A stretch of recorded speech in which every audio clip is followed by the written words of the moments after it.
Hey guys, T2 out here. Welcome to the Titan Preparedness channel. Today's video is going to be about bug out bags, all that good stuff. Let's go over here and let's get set up. It is about 44 degrees out here and it is raining, and it is going to be raining all freaking night.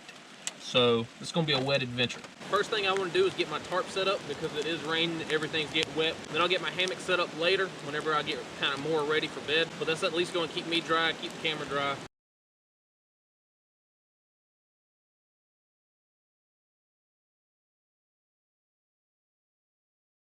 Alright guys, so the tarp is set up. I'm at least dry for now. Check out the campsite. Little campfire over there. Big creek over there. So this is the Outdoor Vitals 6-sided tarp. It is the 20D silicone polyester ripstop. I've used this tarp before. It's an awesome tarp. It comes with 6 little pegs, and these line locks that they have on them make this tarp super easy to set up. I get my center ridge set up first, then I stake out my corners. Definitely look into it. So one of the first things I like to do whenever I get to a new campsite or to a new bug out location is establishing a water source. So I'm using the Hydro Blue VersaFlow and the Knock water bags. We'll show you how easy these are. In my bag, I also have a Sawyer Micro. In case I lose this one or in case it gets clogged up or whatever, I don't have to go out here and build a water filter. So this is the 2018 Knock water bags. The cap is removable and so is this bar. Now I have one of the new 2019 water bags, and the difference is this cap is no longer detachable and neither is this. So you don't lose your parts. A lot of people that use these bags will use orange for dirty water and blue for clean. Well, I don't have a blue one, so the 3 is going to be my clean and the 2 is going to be my dirty. These bags are really simple to use. Obviously slide this off. You can pinch this hard part and then it kind of gives you a lip. Now that's about 2 liters of water in what, 2 seconds, 3 seconds? Fold it and close it. And you want the blue side, the clean side, as the clean filter, as the clean bottle.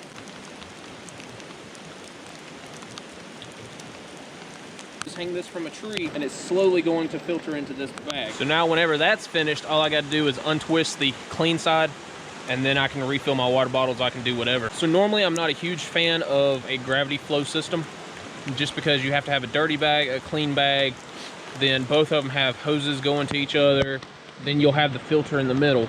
But with this system, you know, it's 3 parts. It's the dirty bag, the filter, and then the clean bag.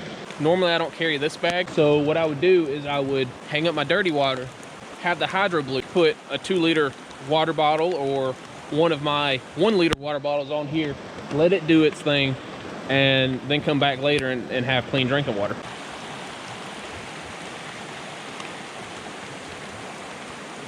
Alright guys, so one thing that I kind of wanted to talk about, I see a lot of survivalist bug out bags. Bags that are very similar to, like, say, my get home bag.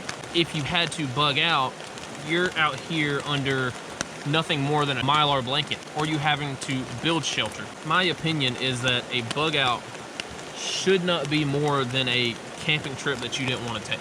I know what I need to go camping. I know I need a tarp. I know I need a hammock, food for a couple days, water filters. When you start talking about bugging out and leaving your home for somewhere between 3 days to a week, I think people lose their minds over that.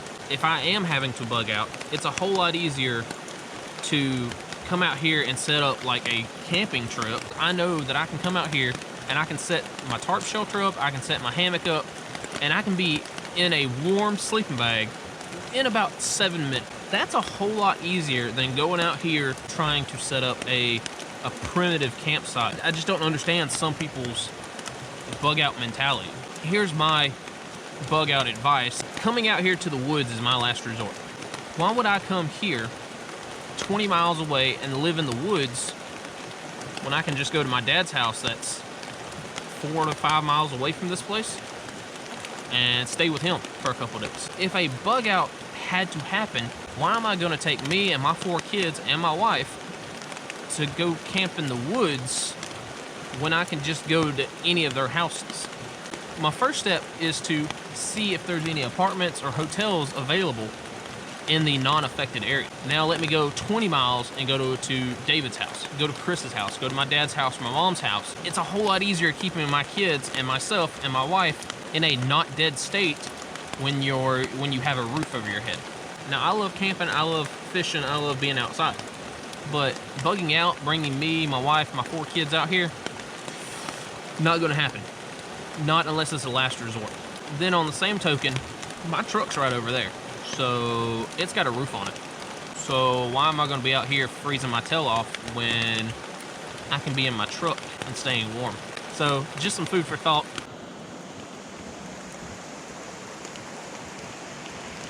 It's still raining, you can probably hear. I've been shooting videos, so I'm soaking wet. Pretty cold from the outside, so I'm gonna try to warm myself up from the inside out. So I'm gonna make up a little bit of coffee and make up some mashed potatoes. Doing a trip like this really teaches you a lot. It's cold, it's wet, it's February still, so we just had flooding, we just had rainstorms, we had snow last week. We've had a lot of crazy weather in the last 2 weeks. A lot of people don't do the wintertime bug out bags, and I don't know if they just don't want to get out here when it's cold and when it's wet. I know that if I can survive out here in this environment, man, summertime ain't no problem. Something to absolutely think about is, how would you build a fire? How would you cook your meal? If all your wood is just soaking wet like everything else around here, how are you going to cook? How are you going to boil your water? How are you going to do stuff like that? So again, always recommend a portable gas stove. These little Folger singles are absolutely amazing. They're just like tea bags. Pour hot water over them, let them steep for a couple minutes. They're awesome. Extremely, extremely flat. You can throw a couple of these in your bag, in your back pocket, whatever. And also they're tradable. So always be thinking about tradable items. Oh my goodness, that smells amazing. So I just let that steep for a couple minutes, and then I'm gonna pour this into the pot, and yeah, good to go. It's only 3:45, and I'm ready for bed. I think I'm just tired of being cold. This tarp is doing an absolutely fantastic job. Like I said, it's the second time that I've used it. I used it on the Foothills Trail, and we stayed wet for 3 days. So I know that this tarp does pretty well. Definitely, if you're looking into them, get a 6-sided tarp. The middle counts as your extra 2 sides, leaving your 4 sides to be the other half. If it was a 4-sided tarp, not leave very much space at all. So I would be getting soaking wet right now. It just wouldn't be enough. So definitely look into a 6-sided tarp. This tarp's super lightweight. It weighs less than like half a pound. When I first started, I had just a basic tarp. With this being a hiking bag, I don't want to carry some utilitarian tarp that's 7 pounds, that's not much bigger than this thing, when I can just spend the extra money and upgrade my equipment, get something like this that is so much lighter weight, but yet does the job so much better.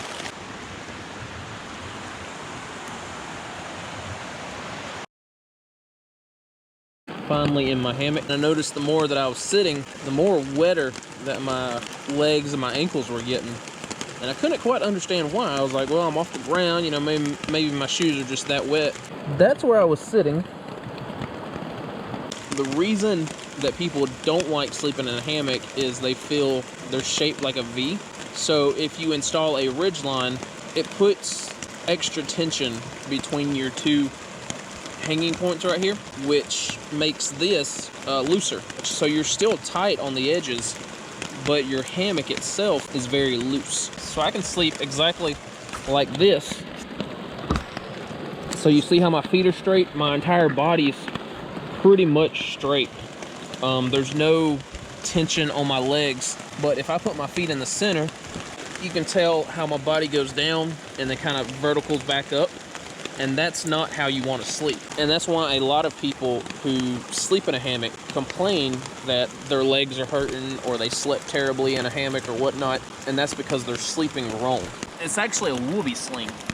This gray cord actually comes out at the bottom, and then the blue cord ties on to the strap. So if it's not tight enough, I can pull this gray cord and give it a little bit more tension, pull it down there, and then the blue cord stops it from moving. Easy way to set up a ridge line, because like I said, If it's too loose, you can just pull one cord and tighten it up. This is a fun way to test your gear, to test yourself, just to prove that you can do it. Alright guys, it's 7:15, still raining, of course. Made me up some dinner, little lasagna, Mountain House lasagna. Went ahead and filled my water bottle up. Hydro Blue's in my pocket, it's blown out and it's shaking out. We're gonna hope that it doesn't freeze tonight. This trip has been different. Pros: I know my hammock setup's good, the tarp's awesome, the battery bank is awesome. I'm using the Nightcore NU25 frog tog poncho, the gas canister, it's pro. So I'm gonna eat my lasagna and get in my shelter, get warm. The only con that I can think of is not having a way to make a fire. Other than 2 lighters and 2 ferro rods and some Germex, I really don't have another way to start a fire. You know, I definitely need to put some wet fire in this bag. It's good to have dry clothes. I'm definitely looking forward to taking these pants off and putting on my little fleece pajama bottoms and my wool socks. Definitely looking forward to that. All right guys, in the hammock, I ate that Mountain House lasagna. I think it was more because I was cold and it was warm. Pretty good. They know what they're doing. NowLight 20 and then the sleeping bag liner. This Outdoor Vitals sleeping bag, it's warm, but it comes up to right here. So to get the mummy style of this bag, I'm gonna have to like kind of curl up a little bit. The sleeping bag liner's nice, but I've got to keep one arm kind of out of it because it won't come up across my shoulders. So I've got to find a bigger sleeping bag. All right guys, bedtime. All right guys, we finished out the night. Camp is all cleaned up. So the good and the bad. I slept really well last night. Never once got cold. The shelter worked. It got about 38, 39 last night. It rained until I'd say about 6 o'clock this morning. With that tarp, it never leaked, but I think it was maybe the condensation that would, every once in a while, I'd get a drip on my head or on my sleeping bag. That puddle that I was talking about sitting in earlier in the day, well, I put my pants in it, the pants that I took off. I put that right there, just laid them down, said, here, I'll get these in the morning. They should dry out maybe a little bit. That was not a good decision because as the rain kept coming in, essentially a little gully had formed up under my tarp and right where my pants were. So if I tried to put those on right now, it would be terrible. It would be freaking cold. I wish I had a pillow, which I did earlier in the day, but I was sitting on it. It got wet, so I couldn't use it last night. The only thing I really need to add is fire making capabilities, wet fires, more matches. I've got lighters, but more tenders, especially the alcohol-based tenders.